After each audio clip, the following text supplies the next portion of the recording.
there were two stories, I thought, that were being told on Saturday in this country. One was Trump trying to make America great again by celebrating the great 250-year history of our Army and what they have accomplished since they were founded in 1775. The other was a protest against Trump saying we can't have kings. No kings. That was the newest rally. But the reason we don't have kings is because of the military.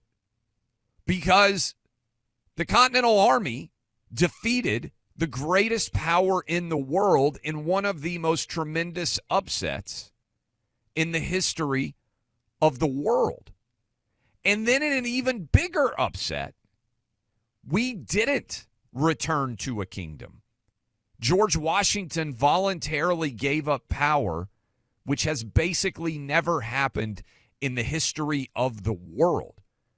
If you remember your history, they compared George Washington to Cincinnatus because they had to go all the way back to ancient Rome to even find a man in position of power who didn't insist on his children taking over, who voluntarily relinquished that power and allowed others to rise to the highest position in the land.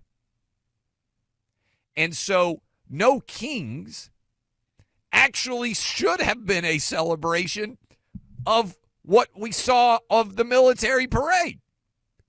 All of the people showing up in cities to celebrate no kings should have been showing up in Washington, D.C. to celebrate our military, which ensured that we did, in fact, have no kings in this country and that every 4 years we can pick a new leader. They don't see it.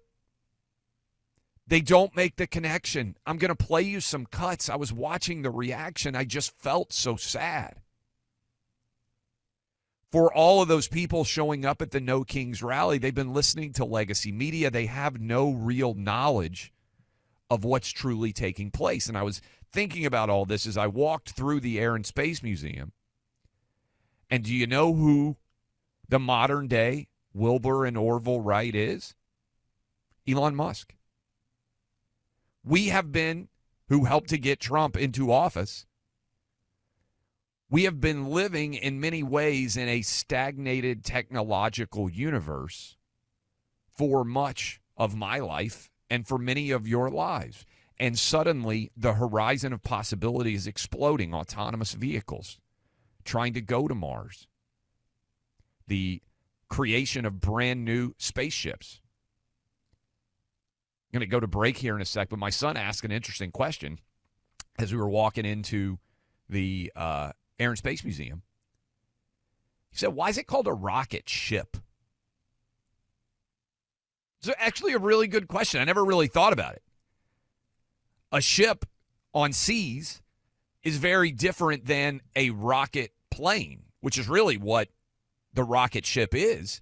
And I said, I bet it derives because people saw the rocket ship as an extension of the exploration era, which was fueled by ships. And so we don't call it a rocket plane, which actually would make a lot more sense, right? We call it a rocket ship because the pioneers who discovered the world and mapped it did so on ships. And my guess is someone was smart enough to say this is a rocket version of the ships that allowed us to see the world. They're going to allow us to explore the universe. Sometimes words become so common that you don't think about where they derived from. So anyway, I spent a lot of time thinking about all of this as I was walking around our nation's capital over the weekend. And I'm going to continue to talk about this because certainly not only is that going on, the future of the Middle East might well be decided right now as many people are turning our eyes to what's happening in Iran. We're going to continue to update you on that all week long. But I want to tell you, part of preparing for the future is preparing for the fact that we're not all going to be here forever. And that is trying to take away the problems and the pratfalls and the confusion that might arise if you pass, and if you pass unexpectedly. Do you want your family fighting over what you wanted to happen with your family with your estate, with your property. Only a third of Americans have a will, but it's not expensive or burdensome to create one. You spend your whole life working to try to take care of your family. Why not take care of your family after you're gone, too?